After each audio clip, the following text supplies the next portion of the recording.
Doni John. ഞാൻ Changanassery cent Mary's cathedral ഇടവക അംഗമാണ്.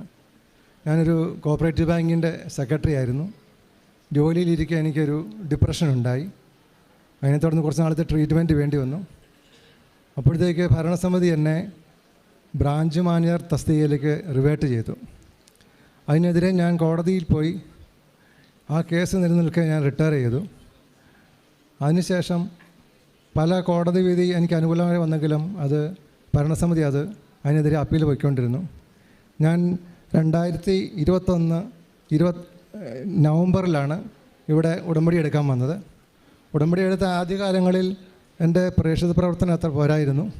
പിന്നീട് ജോസഫച്ചൻ്റെ ധ്യാനം കൂടുകയും സാക്ഷ്യങ്ങൾ കേൾക്കുകയും ചെയ്തപ്പോൾ ഞാൻ എൻ്റെ പ്രേക്ഷിത പ്രവർത്തനങ്ങൾ കുറച്ചുകൂടെ ഊർജിതമാക്കി.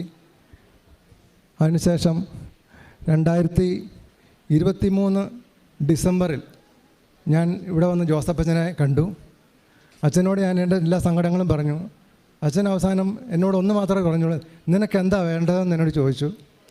ഞാൻ പറഞ്ഞു, അച്ഛാ എനിക്ക് സെക്രട്ടറി പോസ്റ്റിൽ ശമ്പളവും മറ്റെല്ലാ ആനുകൂല്യങ്ങളും നൽകണം. അച്ഛൻ എൻ്റെ കയ്യിലുണ്ടായിരുന്ന കോടതി വിധിയും എല്ലാം എടുത്തുകൊണ്ട് മാതാവിൻ്റെ അടുത്തും ഈശോയുടെ അടുത്തും പോയി പ്രാർത്ഥിച്ചു. ഞാൻ പറഞ്ഞ പോലെ തന്നെ അച്ഛനെ പറഞ്ഞു, സെക്രട്ടറി പോസ്റ്റിൽ ഇവന് എല്ലാ ശമ്പളവും എൻ്റെ എല്ലാ ആനുകൂല്യങ്ങളും നൽകണമെന്ന് പറഞ്ഞു. പ്രാർത്ഥിച്ചു. ഞാനും വീണ്ടും 3-4 മാസം കഴിഞ്ഞ് കഴിഞ്ഞ ഏപ്രിൽ 12-ാം തീയതി എനിക്ക് ബാങ്കിൽ നിന്നും സെക്രട്ടറി പോസ്റ്റിലുള്ള ശമ്പളവും മറ്റെല്ലാ റിട്ടയർമെൻറ്റ് ആനുകൂല്യങ്ങളും നൽകി. മാതാവിൻ്റെ ശക്തമായ ഇടപെടലിലൂടെയാണ് ഈ വലിയ കാര്യങ്ങൾ എനിക്ക് സാധിച്ചു തന്നത്.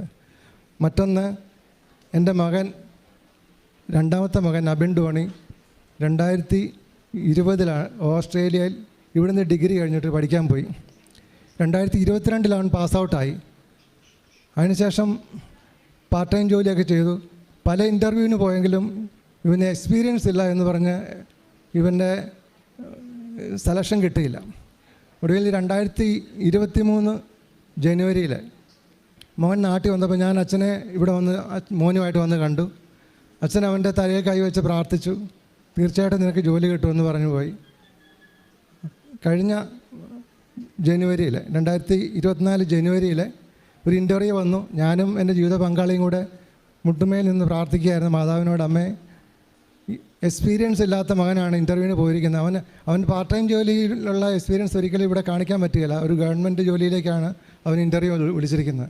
ഞങ്ങൾ മാതാവിനോട് പ്രാർത്ഥിച്ചു, അമ്മ തന്നെ ഇടപെടണം, അല്ലാണ്ട് മോന് ജോലി കിട്ടുകയില്ല, മെറിറ്റില്ലാത്തതുകൊണ്ട് അച്ഛൻ എപ്പോഴും പറയുമായിരുന്നു, മെറിറ്റില്ലാത്തവർക്കാണ് ദൈവം കൂടെയുള്ളത്. അങ്ങനെ ഞങ്ങൾ പ്രാർത്ഥിച്ചു.